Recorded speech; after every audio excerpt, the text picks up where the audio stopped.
एक बार फिर से आप सभी का स्वागत है मेरे प्यारे दोस्तों आपके अपने यूट्यूब चैनल पर। मेरे प्यारे दोस्त, अगर आप एमए फर्स्ट ईयर में हैं और आपने हिंदी साहित्य ले रखा है तो इस वीडियो को पूरा देखिएगा, क्योंकि वीडियो में जो है काफ़ी ज़्यादा मज़ा आने वाला है और वीडियो आपके लिए काफ़ी ज़्यादा इंपॉर्टेंट होने वाला है। इंपॉर्टेंट इसलिए होने वाला है क्योंकि आज हम बात करने वाले हैं विद्यापति वैभव के बारे में। ठीक है, इसकी हम व्याख्या करने का प्रयत्न करेंगे, तो आपको भी यहाँ पे देखना है। इसके नीचे इसी पीडीएफ में हमने इसका शब्दार्थ भी दे रखा है, जैसे कुछ शब्द जो हैं जो न समझ में आए उनके हमने अर्थ भी बता रखे हैं और उसके बाद इसकी व्याख्या भी लिख रखी है, क्योंकि आपसे पूछ सकता है, इस प्रकार से दे देगा कि नंदक नंदन, ठीक है क्या, नंदक नंदन और डॉट डॉट डॉट करके, और नीचे क्या दे देता कि एक मिनट, नीचे दे देगा नंद किशोरा। इसकी संदर्भ सहित व्याख्या करनी रहेगी, तो आपको ये सारी चीज़ें बतानी रहेंगी। तो आज आप यहाँ पे व्याख्या करना सीखेंगे और अच्छे से सीखेंगे। बस वीडियो को आपको पूरा देखना है और अगर वीडियो पसंद आए तो लाइक कीजिएगा, और उसके बाद अगर अभी तक चैनल को सब्सक्राइब नहीं किया तो सब्सक्राइब करके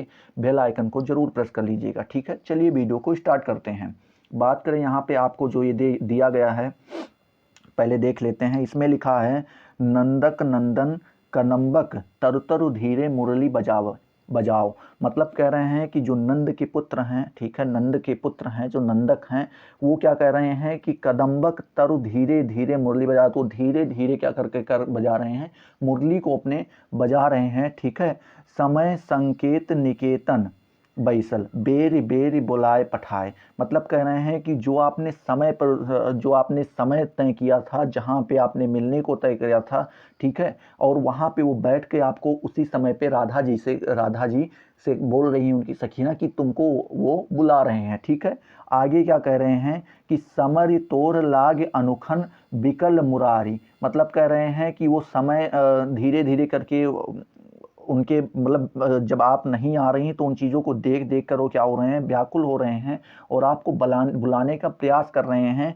वो क्या कर रहे हैं, ठीक है, रास्ता देख रहे हैं, जिस रास्ते से आपको आना है उस रास्ते को बार बार घूम कर देख रहे हैं कि कब आप आ रही हैं। ठीक है, बात कर रहे हैं यमुना का तीर उपवन उद्बेगल उद्बेगल फिर ताता ही निरहारी। मतलब कह रहे हैं कि यमुना के तीर पर बैठकर जिस रास्ते से आपको आना है उसी रास्ते को ये बार बार करके देख रहे हैं कि आप किधर से आ रही हैं। ठीक है, बात करें गोरस बेचन आवत जाइत, क्या, गोरस बेचन आवत जाइत जाइत जान जान पुछ बनमारी। मतलब कह रहे हैं कि वो एक तरीके से वहाँ पे जितनी भी गोपियाँ हैं, वहाँ पे गोरस मतलब दूध दही वगैरह इन सब चीज़ों को ले रहे हैं। ठीक है, गोरस का मतलब, तो वहाँ पे जितने भी लोग वहाँ पे बेचने जा रहे हैं या वहाँ से जो क्रॉस कर रही हैं गोपियाँ, उन सभी से आपके बारे में पूछते हैं, उनसे हर चीज़ आपके बारे में पूछते हैं कि आप कब आ रही हो, क्या आपको किसी ने रास्ते में देखा, आ रही हैं नहीं आ रही, इस तरीके से। ठीक है, तोहे मतिमान सुमत मधुसूदन बचन सुनत कहु मोरा कछु किछु मोरा। मतलब कह रहे हैं कि तुम जैसी बुद्धिमान हो, साथ में आप भी बुद्धिमान हो। राधा जी से कहते हैं आप तो बुद्धिमान हो ही, और श्री कृष्ण भी क्या हैं, एक बुद्धिमान व्यक्ति हैं, लेकिन फिर भी आपको मेरी बात को सुनना होगा।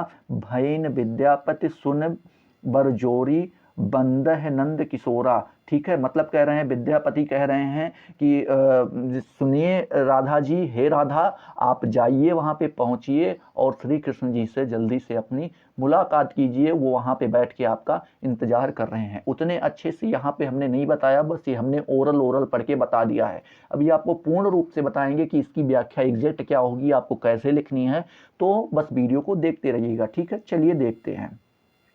यहाँ पर आप देख पा रहे होंगे कि हमने कुछ शब्दार्थ दे रखे हैं, जैसे बैसल, बैसल का मतलब होता है बैठे हुए। ठीक है, समरी का मतलब होता है श्याम, श्यामा सुंदरी, जैसे समरी उनको राधा जी को नाम लेकर के पुकारा जा रहा है, हे श्यामा हे सुंदरी। ठीक है, उद्वेगल का मतलब होता है कि व्याकुलता, उनके अंदर बैठे वहाँ पे व्याकुल हो रहे हैं आपको सोच सोच कर, इस तरीके से। ठीक है, समय का मतलब होता है समय का मतलब होता है राधा से मिलने को निर्धारित किया हुआ समय। उन्होंने राधा जी को कुछ समय दिया हुआ था कि इतने बजे हम आपको यहाँ पर मिलेंगे, तो यहाँ पर समय का मतलब वहाँ से लिया जा रहा है। संकेत निकेतन मतलब निर्धारित स्थान होता है कि जो स्थान आपने तय किया था कि हम कहाँ पर मिलने वाले हैं, तो वो उस स्थान को बताया गया है, निर्धारित स्थान। ठीक है, बेरी बेरी मतलब होता है कि बार बार वो क्या कर रहे हैं, वहाँ पर बैठकर आपके बारे में सोच रहे हैं, आपको बुला रहे हैं, बार बार वो का मुरली बजा रहे हैं, बार बार उस मुड़ मुड़ के उस रास्ते को देख रहे हैं, यहाँ पे ये लिया गया है। ठीक है, बोली पठाओ मतलब होता है बुलाते हैं, वो आपको वहाँ पे बुला रहे हैं। ठीक है, अनुखन मतलब होता है प्रतिक्षण, अनुखन मतलब कि हर एक क्षण पे, हर एक सेकंड पे वो क्या कर रहे हैं, मुड़ मुड़ कर देख रहे हैं, वहाँ पे वो लिया गया था। ठीक है, नंदक, नंदन माने हुआ कि नंद के पुत्र श्री कृष्ण, क्या नंद के पुत्र श्री कृष्ण लिया गया है। फिर कह रहा है कदम्बक, क्या कदम्बक तरुतर, कदम्बक तरुतर मतलब होता है कदम्बक, कदम्ब के पेड़ के नीचे। ठीक है, कदम के पेड़ के नीचे वो बैठे हुए हैं, यहाँ पर उससे लिया गया है। फिर कह रहे हैं तोरा लागू मतलब तेरे लिए, तुम्हारे लिए वहाँ पे वो मुरली बजा रहे हैं बैठ के। ठीक है, बिकल मतलब क्या होता है, व्याकुल। ध्यान रखिएगा, उद्वेगल मतलब भी व्याकुल होता है और बिकल मतलब भी व्याकुल होता है। ठीक है, बात करें जमुना का तीर, जमुना का तीर मतलब होता है जमुना नदी के तट पर बैठे हुए हैं। ठीक है, फिर मतलब होता है घूम घूम कर वो क्या कर रहे हैं, अथवा मुड़ मुड़ कर उस रास्ते को देख रहे हैं जहाँ से आपको आना है, जिस रास्ते से आपको आना है। बात करें ततही मतलब होता है उस ही ओर, उस ही ओर, जिस रास्ते से आना है, जिस तरफ से आपको आना है उसी ओर वो मुड़ मुड़ के देख रहे हैं। निहारी का मतलब होता है देखते हैं। गोरस का मतलब लिया गया है दूध और दही से। अबैत, ठीक है, अबैत मतलब होता है आते हुए, वहां पे जितनी भी गोपियां वहां से आती हुई दिखाई पड़ती हैं, जो गोरस अर्थात दूध दही बेचकर लौटी हैं, उन सब से आपके बारे में वो क्या कर रहे हैं, वहां पे पूछ रहे हैं। जाइत का मतलब होता है जाते हुए, जो आती हैं जाते हुए, कुछ लोग बेचने जा रहे हैं दूध दही और कुछ लोग बेच के लौटी हुई हैं। जनि जनि मतलब होता है प्रत्येक व्यक्ति से, जहां पर प्रत्येक गोपियां से हैं, मतलब कह रहे हैं यहाँ पे जनि जन का मतलब लिया गया है वहां पे जितनी भी गोपियां दूध वगैरह बेच के, दही वगैरह बेच के लौटी हैं या जितनी बेचने जा रही हैं, सभी से क्या करते हैं, आपके बारे में पूछते हैं। बनमाली मतलब होता है वन का माली अर्थात श्री कृष्ण। ठीक है, वहां पे बनमाली का मतलब श्री कृष्ण से लिया गया है। मतिमान मतलब होता है कि बुद्धिमान, बुद्धिमान आप भी हैं और श्री कृष्ण भी हैं, लेकिन आपको वो देखिए यहाँ पे क्या बोल रहे हैं, सुमति, सुमति मतलब होता है सद्बुद्धि, सद्बुद्धि यहाँ पे सुमति जो है राधा जी से लिया गया है और मतिमान जो है श्री कृष्ण से लिया गया है। ठीक है, बात करें यहाँ पे अगला दिया गया है मधुसूदन, मधुसूदन श्री कृष्ण जी को ही कहा गया है। और क्या बरजौबती, क्या बरजौबती मतलब क्या है, ज्येष्ठ युवती यहाँ पे लिया गया है। ठीक है, बंदह मतलब होता है कि वंदना करना या फिर मिलना। ठीक है, जहाँ पर वो कह रहे हैं विद्यापति जी की सखियां कहती हैं जाओ राधा जी आप वहां पे जल्दी से पहुंचो और उनसे क्या करो, बंदे, बंदे मतलब उनकी वंदना करो या फिर उनसे मिलो। ठीक है, चलिए देखते हैं। तो अभी आपको अर्थ शब्द अर्थ समझ में आ गए होंगे। अगर आपको ये पीडीएफ चाहिए तो बस आपको क्या करना है, डिस्क्रिप्शन में टेलीग्राम की लिंक दी हुई है, वहां पे आपको जाके उसको ज्वाइन कर लेना है और वहां पे आपको ये पीडीएफ बिल्कुल मुफ्त मिल जाएगा। वहां से आप देख देख कर इन सारी चीजों को अच्छे से आप कवर कर पाएंगे। ठीक है, अब आपसे पूछ लेता है संदर्भ और प्रसंग लिखने के लिए। ठीक है, तो संदर्भ प्रसंग किस तरीके से लिखेंगे, प्रस्तुत पंक्तियां, क्या प्रस्तुत पंक्तियां राम सजन पांडे द्वारा संपादित विद्यापति वैभव से उद्धृत है। किसने, किसके द्वारा, तो राम सजन पांडे द्वारा ये संपादित की गई है और कहां पर, विद्यापति वैभव से ये ली गई है। ठीक है, इन पंक्तियों में कवि विद्यापति के श्रृंगार रस, क्या कवि विद्यापति के श्रृंगार रस से सराबोर पदावली, क्या सराबोर मतलब श्रृंगार रस से, यहाँ पर श्रृंगार रस की बात की गई है और उन्होंने कुछ पदावली यहाँ पर दी हैं। ठीक है, पदावली में रस वर्णन से पहले रस की देवी, रस के देवता श्री कृष्ण की ब्याज स्तुति की है। ठीक है, मतलब कह रहे हैं उन्होंने क्या की है, पहले श्री कृष्ण जी की वहां पर स्तुति की है इन सारी चीजों के बारे में बताकर।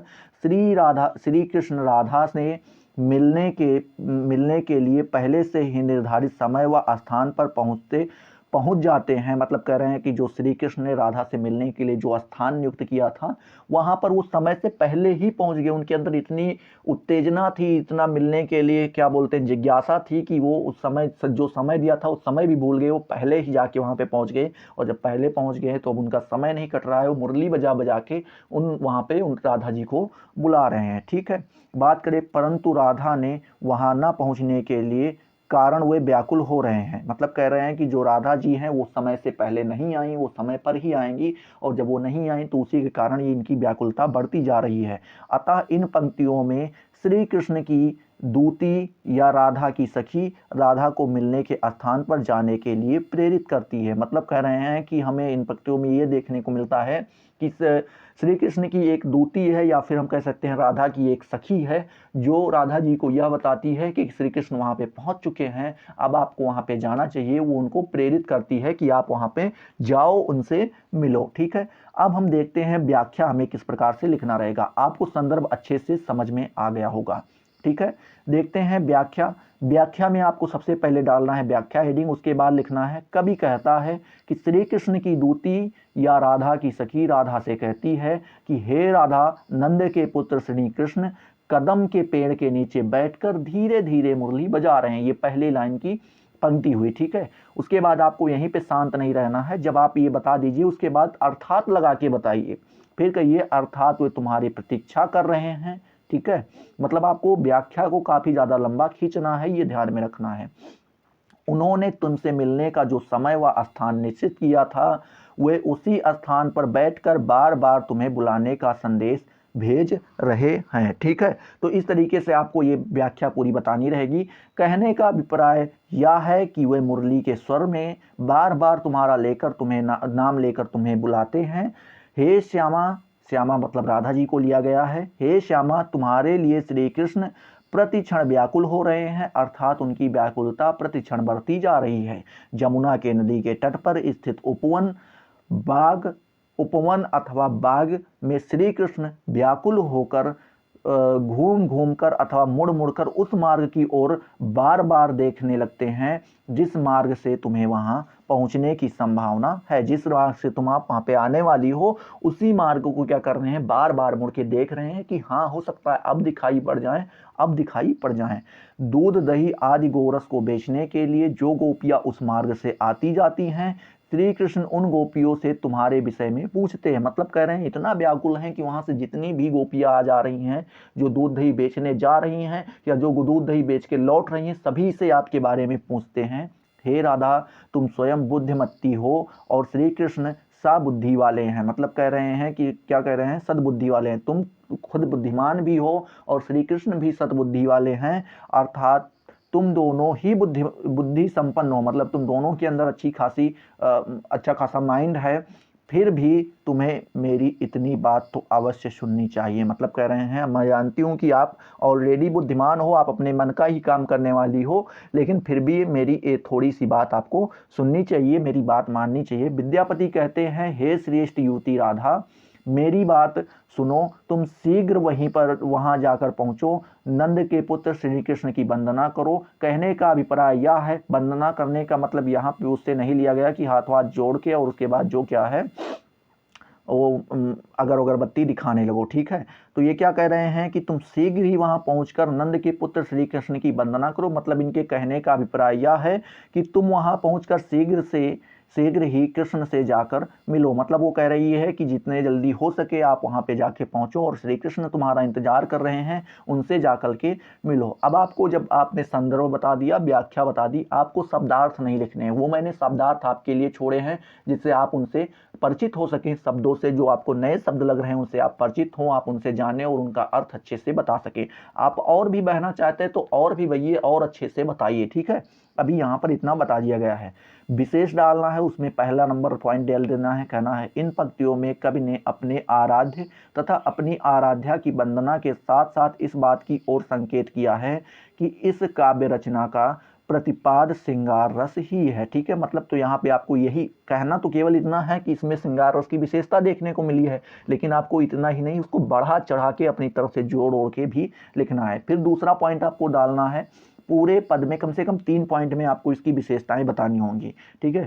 पूरे पद में सरल सहज मैथिली भाषा तथा मधुर रूप में प्रयोग हुआ है। मतलब यहाँ पे मैथिली भाषा का प्रयोग किया गया है, इसकी विशेषता बताई जा रही है। ठीक है, तो आपको यही नहीं कह देना कि यहाँ पर अवधी या मैथिली भाषा का प्रयोग किया गया है ब्रज भाषा का, कि ये सहज रूप में और मधुरता के साथ, क्या सहज रूप में मधुरता के साथ यहाँ पर ब्रज भाषा, अवधी भाषा या फिर मैथिली भाषा का प्रयोग किया गया है। इस तरीके से आपको लिखना रहेगा। ठीक है, बात करें तीसरा पॉइंट, यहाँ पे आपको देखने को मिल रहा होगा कि तत्सम व तद्भव शब्दावली का प्रयोग हुआ है। मतलब यहाँ पे आपको हो या ना हो, आपको हर में एक ये चीज़ डाल देना होगा कि यहाँ पे हमें तत्सम तथा तद्भव दोनों प्रकार की शब्दावलियों को देखने का सौभाग्य प्राप्त हुआ। ये एक तरीके से कुछ भी आप अपने हिसाब से बनाकर लिख सकते हैं। तो आई होप ये आपकी व्याख्या नंबर 1 रही। हमने सोचा था कि 2 कम से कम तो 2 ही व्याख्या करवा देंगे, लेकिन टाइम कम है और एक व्याख्या आप अपने हिसाब से देखिए। अगर पसंद आ रहा है तो कमेंट सेक्शन में बताइए दूसरा पार्ट लाया जाए कि ना लाया जाए, आप अपने हिसाब से बता सकते हैं। ठीक है, तो चलिए अगले वीडियो में मिलते हैं नए जोश नए टॉपिक के साथ। तब तक के लिए जय हिंद, जय भारत।